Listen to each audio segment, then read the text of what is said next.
Bro, I think my biggest Overwatch 2 hot take is actually liking push. You like push? What is wrong with you? Let me show you why.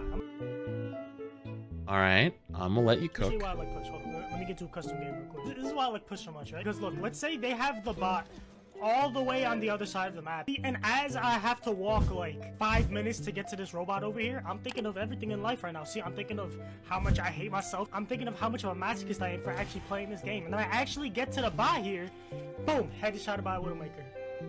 That's why I love push, you know, because it really makes you think about why the f you're even playing the game in the first place. Yeah, that was a little too meta. Okay, next. Used to coach Overwatch esports teams. Oh, okay, so this could be useful. So let me give you a bit of some context. I'm fairly new to Overwatch. I've got probably like about 50 hours right now, something like that. I'm trying to play support so I can up my tank game because I am. Wait a minute, did you just notice something? That was a nice touch. They know. You're new, but you've caught on quickly. Well done. So I can up my tank game because I think I'm going to become an Orisa main, and because Who? I'm going to become an Orisa main. That sounds like a great way to get people to comment. It's like comment bait. I'm in. And because I've had so many cases of I don't have enough healing, I think that one of the things is I'm playing poorly, like in line of sight. That's something I've kind of figured out since I've started playing support. I'm like, okay, I can't just follow the tank in there, I'm gonna die. But learning things from a support's perspective is gonna help me become a better tank. So you actually want to know the answer to this? You're never going to out-heal damage. Like, too much damage will always overpower you. So how do you save that? Well, if someone walks in 1v5 every time, they're dead. But being able to have a balance between doing damage and doing healing is actually a great way to save people. It's the same thing with Lucio. So some people, when they see a teammate low, will just try to amp heals on a Lucio, and then they just die. A lot of times, actually, the better play on Lucio is to amp speed and get them out. Because if they can just not get hit once or twice, that's actually a much better chance than trying to survive getting hit 3 or 4 times. Because most times you're not going to survive.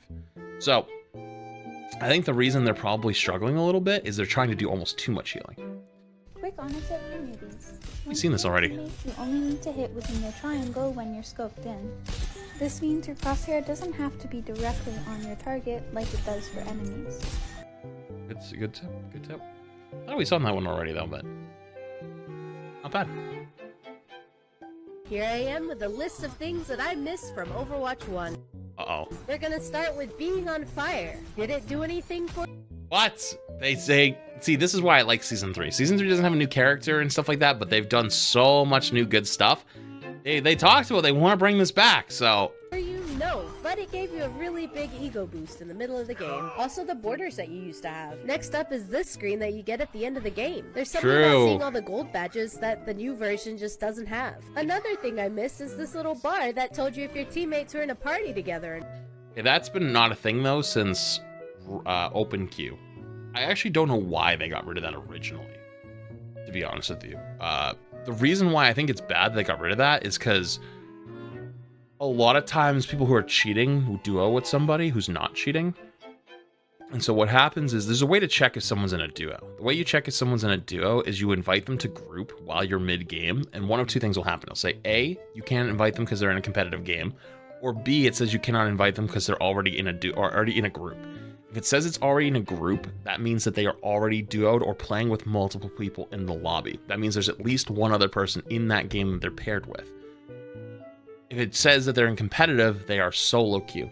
So what cheaters do is they load into a game and then they leave group. So that way, once someone finds out someone's cheating, people will go through and check to see if they're duo with anybody, and then everyone ends up being solo, or it looks like they end up being solo, the person who is actually cheating with them. This system, though, when you loaded into the match, would show you immediately that they were duoed. And that way, if someone was cheating and duoing with somebody, you could instantly find out who it was. So, I actually miss this feature a lot.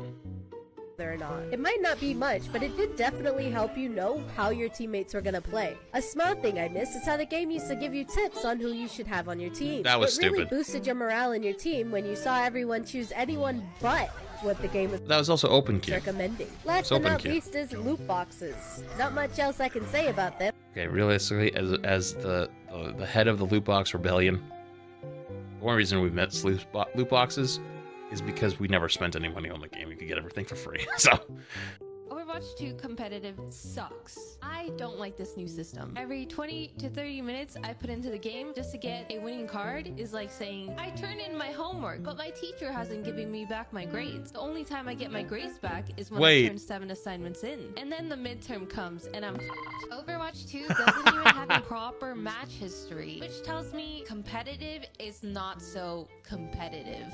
again, though, this is stuff that they're working on, and this is why I love Season 3 so much, is they're talking about a lot of this stuff.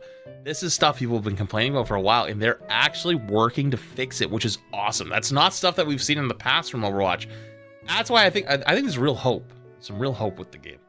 Oh, man, it's the chef. Oh, man. Chef, you got one chance to redeem yourself here, buddy.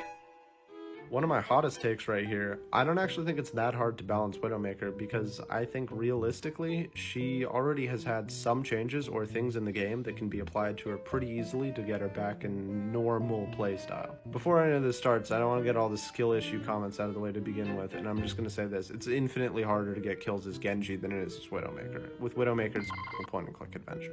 Since there isn't a second tank to dedicated dive Widowmakers anymore, I think a good change would just be to reduce her health a bit, so that... Well, this is before the Season 3 changes. Near the end of Overwatch, and is a very risky character to play. So, this is actually the nerf she currently has, and it's still probably going to end up not being enough. Her having the same health as characters she can one-shot, who cannot one-shot her back, is a little annoying, so I think her putting herself at more risk just by playing Widowmaker makes it a little bit easier to balance. Also, in the limited time mode that's happening right now, they've shown that they can add a laser pointer to the end of her scope while she's ulting, so you know where she's looking. And I think that would actually just be a good change to add to Widowmaker's scope time all the time, because it would make it obvious when she's looking at you. That's actually a pretty decent one. I think that could actually be cool. I think that could be a decent one right there. Adding the laser sight.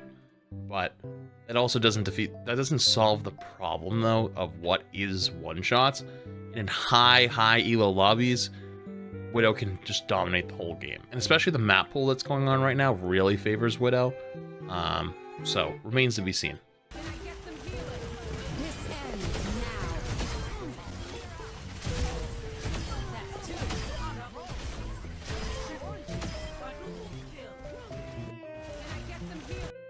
Sojourn moment. I'm just gonna say right now, though, so this season, it seems like a lot less people are playing Sojourn all of a sudden. But when I do bump into an actual good Sojourn, she still dominates the whole lobby. So I wonder how long it's going to take till people realize that Sojourn's still actually pretty good.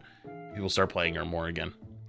Hey guys, the Roadhog nerf didn't work. I'm dead serious, you can still one-shot every single character like you could before. All you have to do is do the exact same thing, just jump whenever you hook somebody. It 100% worked. Buddy. Although this is more inconsistent, you can still easily do it in-game. So I guess the Roadhog one-shot is still a thing, huh? But yeah, but it 100% worked. Like, a lot of times you actually have a way out. Yeah, Hog is still actually pretty decent, but a lot of people will just stop playing him because of how much harder it is now, and they can escape. So, I think they did a pretty decent job with Hog. Hog is still good, for lack of a better word. It's still good. I think he's still can be a pub stomper tank, but has counterplay now, and also isn't as oppressive, which is nice. So, I think that jumping to, it didn't work. It's just. To be fair, this is a little bit old. And no one gonna mention how he leaned in and jumped every time like he jumped in game. True. This is a bit old, yes, but like now that we have the ability to look back, it was good. It was definitely good.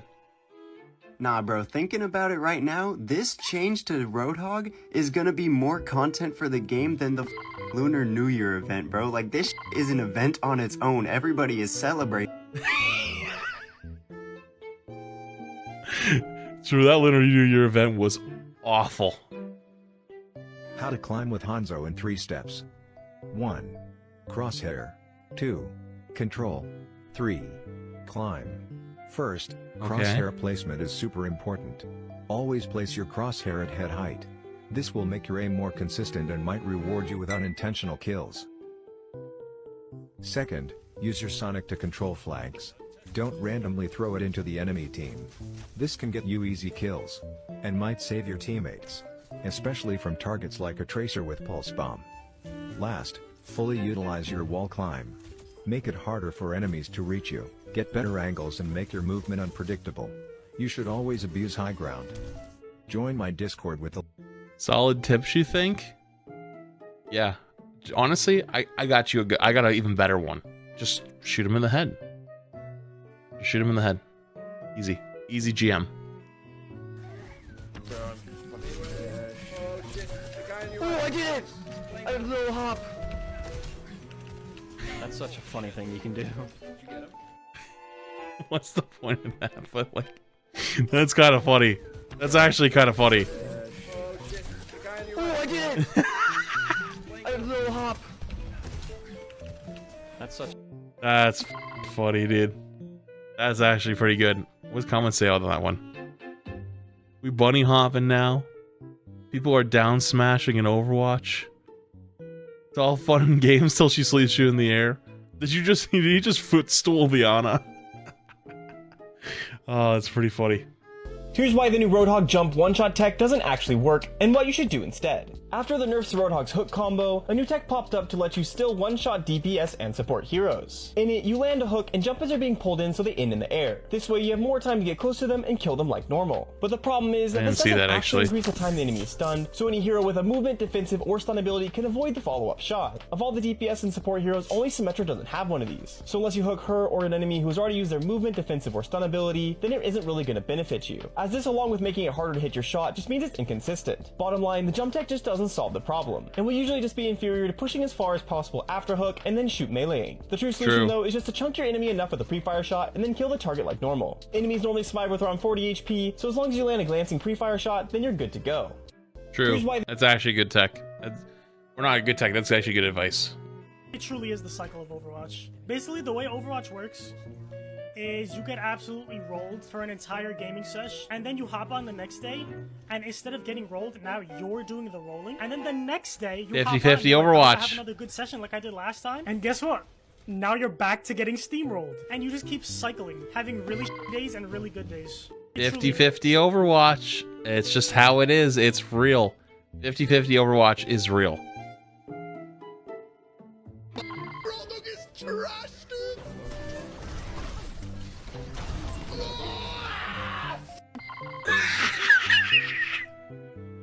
Dude, it's been a little while since I looked at these, so I kind of missed the Roadhog era when Roadhog got nerfed. But God, this makes me so happy. This brings me pure joy. Roadhog is trash, dude! Low-key, Hog is actually still kind of good, though. He's not as good as some other tanks, which is why I don't think he's meta right now. But, like, he is absolutely still good.